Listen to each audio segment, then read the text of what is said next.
So Tanya, welcome at our conference and thank you very much for joining us. We really appreciate it.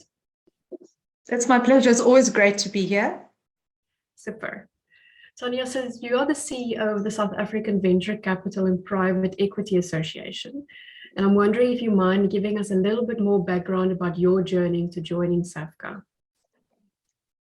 So I've been with SAVCA now for 5 years. It's unbelievable. Some people think it's 3. Some people have wiped out the last 2 years in their memory. But it's been 5 years. And my experience is actually not private equity and venture capital. I come from a human development, human behavior, leadership development, and business management background, and have been in a business school environment for most of my career, designing management and leadership solutions for big corporate clients, running academic programs and redesigning the MBA. So joined private equity and venture capital and just fell in love with the industry because of the positive impact it makes, and also the potential it has in terms of the investments they make and the difference that they can make to the economies and the societies that they invest in.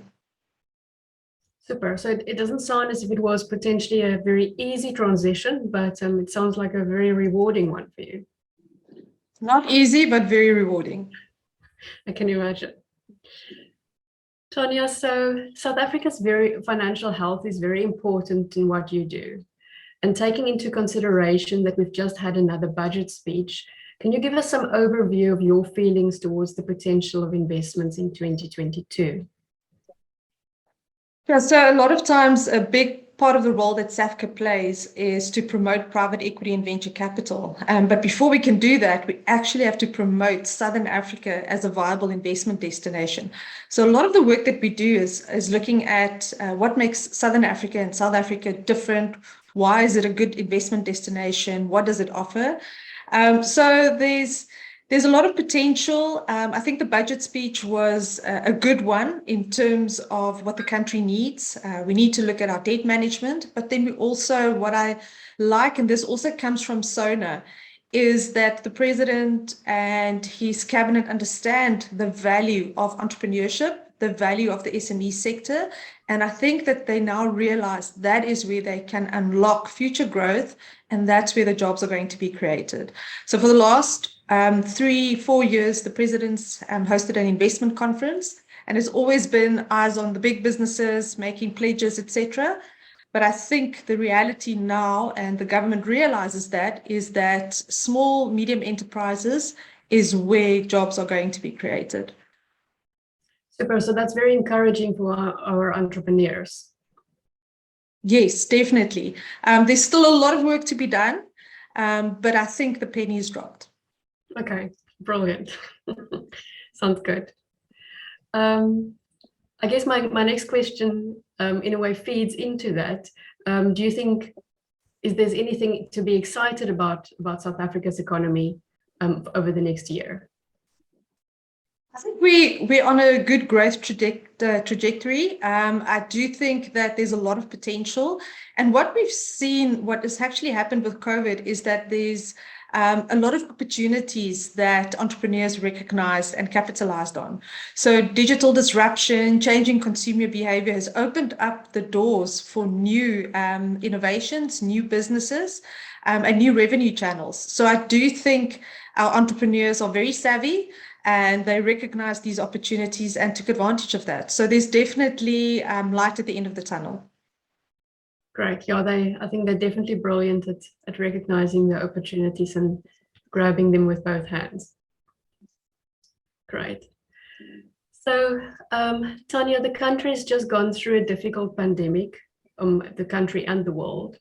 How do you think will the current invasion by Russia impact our ability to get back on our feet? Yeah, it might set us back a bit. I think every time you think there's some headwind, something else happens and it forces us to be agile and adaptable. We might not feel the direct impact immediately, but I do suspect that some industries, some value chains and supply chains are going to be impacted.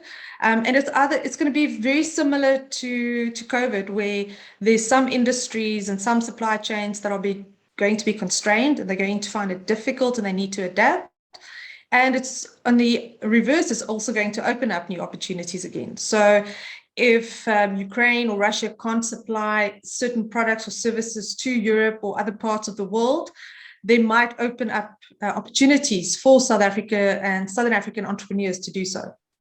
Tanya, which industries do you think will the growth be in over the next 3 to 5 years? And do you think there will be any outliers of industries where investors are potentially not looking at all at the moment?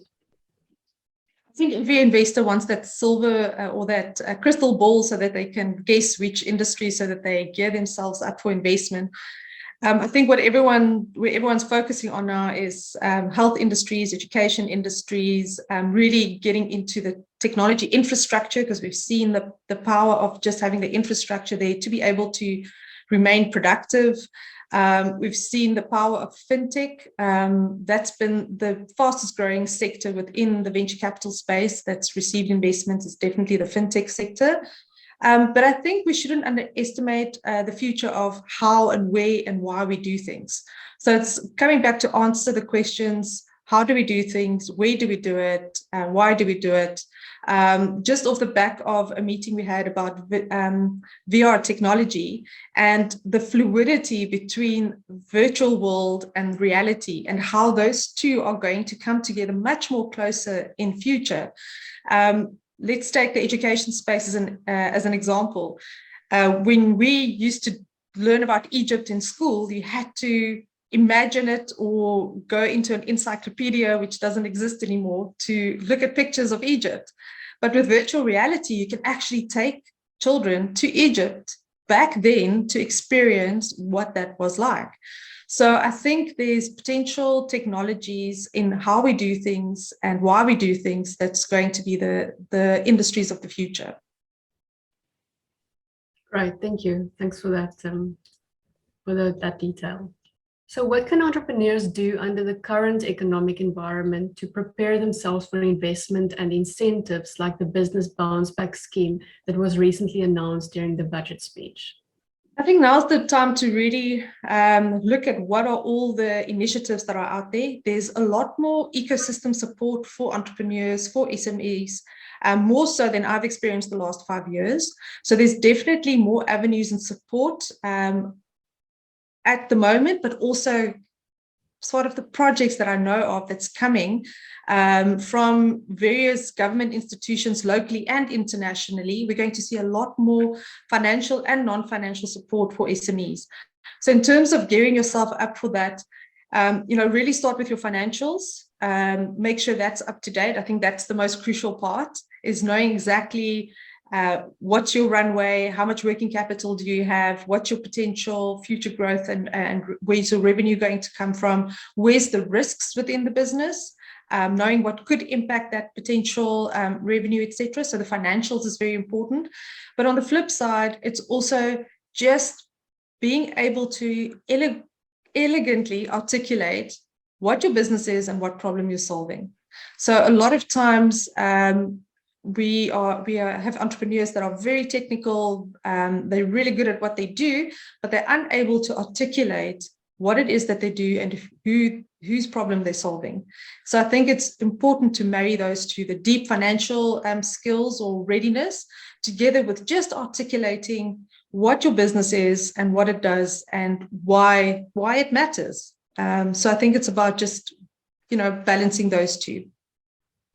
And I guess your last point also speaks again probably to reflection, or something that entrepreneurs can do in that reflective space, and maybe test those explanations on people who don't know their business, to be able to articulate it well.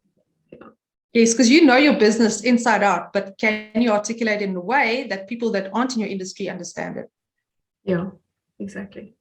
So thanks a lot for your time, and thanks for sharing all your wealth of knowledge. I know that SAVCA's website also have a lot of information and resources for entrepreneurs they can refer to if they like. Great, thank you. It was wonderful to be here, and enjoy the rest of the event. Great, thank you very much.